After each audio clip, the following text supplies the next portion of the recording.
Moy, Nat, ingat gak sih kita udah pernah cerita tentang 3 waktu keramat? Maghrib, tengah malam, sama sepertiga malam terakhir. Ya.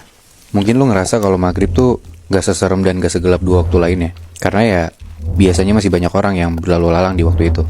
Tapi gak selamanya sih lo bakal merasa aman di waktu maghrib. Cerita ini kejadiannya di tahun 1996, Nat, Moy. Kita sebut aja ada satu anak remaja namanya Robi, cowok. Robi ini kelas 1 SMA dan dia punya sahabat namanya Danang dan Fahri. Oke. Jadi mereka bertigaan tuh.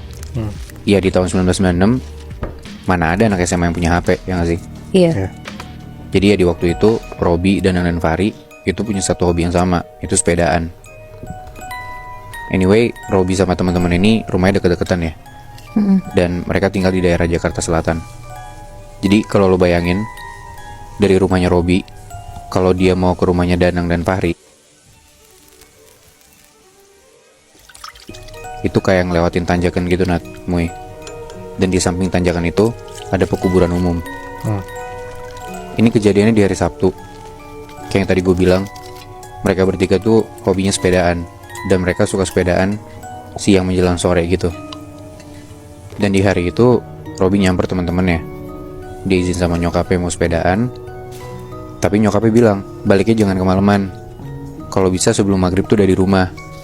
Dan jangan ngelewatin turunan yang biasa. Karena yang tadi gue bilang kan, ya lewatin tanjakan atau turunan gitulah, buat Robi nyamperin rumah temennya. Nggak boleh lewat situ karena bakalan lewatin kuburan gitu maksudnya? Iya, sebenarnya biasa aja kan, karena emang Robi selalu lewat situ. Cuman di saat itu entah kenapa nyokapnya tuh punya firasat buruk, Nat, Moy.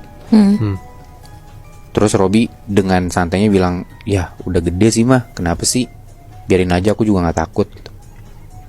Udah tuh dengan dia gak mikirin omongan nyokapnya, jam 3 sore dia nyamper lah ke rumah temennya. Si Robi ini ke rumah Danang dulu, habis itu ke rumah Fahri. Tapi ternyata nyampe di rumah Fahri, mereka bertiga malah nongkrong, gak jadi sepedaan. Mereka malah main game. Sampai akhirnya menjelang maghrib, Robi dan Danang ini balik. Di sore itu, habis dari rumah Fahri, ya jalan ke rumah Danang dong. Tapi entah kenapa, Robi tuh ngerasa kalau sepedanya tuh berat banget. Padahal ya jalanannya bukan jalanan yang nanjak gitu loh. Bahkan ya rada-rada agak turunan, karena kan kebalikan dari rumahnya Robi ke rumah teman-temannya kan. Udah tuh sampai ke rumah Danang, Robi gak muter balik. Padahal ya kayak disuruh nyokapnya, dia muter balik jangan lewat turunan gitu kan. Tapi ya si Robi tetap ngelewatin jalanan samping kuburan itu, karena dia ngerasa kalau gue muter ya makin jauh, capek gitu loh.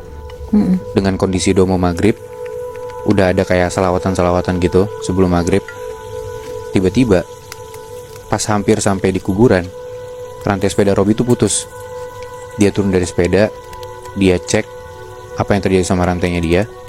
Tapi ya dia gak bisa benerin, karena ya rantai udah putus, mau digimanain gitu kan. Ditenteng lah akhirnya sepedanya ini sama Robi. Jadi Robi ngelewatin kuburan itu dengan kondisi dia harus jalan kaki sambil nenteng sepeda. Ini ngelintasin kuburannya di sampingnya kan, Bi? Bukan di tengah? Betul, Gitu kan? di sampingnya, di samping kuburannya. Oke. Dan di situ kayak yang gue bilang tadi, jalannya turunan gitu.